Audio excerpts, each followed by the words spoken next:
ఇవాళ రాష్ట్రంలో రేవంత్ రెడ్డి గారి పాలనలో కన్నీళ్లకు కొరత లేని పరిస్థితి కనపడతా ఉంది.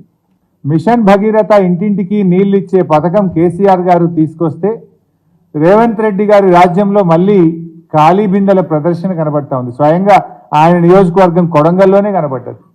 నిన్నెవరో ఖమ్మం నుంచి వచ్చి చెప్తా ఉన్నారు, ఖమ్మం పట్టణంలో ప్రతి 3 రోజులకు ఒక్కసారి నల్లా వస్తుందట. ఈరోజు గత 5 ఏళ్లు కేసీఆర్ గారి హయాంలో ఖమ్మంలో ప్రతిరోజు ఇంటింటికి త్రాగునీరు వచ్చింది. మీరు వచ్చిన 100 రోజుల్లోనే ఏమైపోయింది? 3 వద్దులకు ఒక్కసారి ఖమ్మం పట్టణంలో నల్ల నీళ్ళు ఎందుకు వస్తున్నాయి? ఇవాళ కర్ణాటకలో కాంగ్రెస్ పార్టీ అధికారంలో ఉంది కదా, మీరే చెప్తున్నారు మా పార్టీయే ఉందని. కనీసం కర్ణాటకను ఒప్పించో మెప్పించో గా తాగునీళ్లు తీసుకురావడానికి, సాగునీరు మీరు ఎట్లా తేలేకపోతున్నారు కానీ త్రాగునీరైనా తేవడానికి కర్ణాటకను ఒప్పించడంలో మీరు పూర్తిగా వైఫల్యం చెందినారు.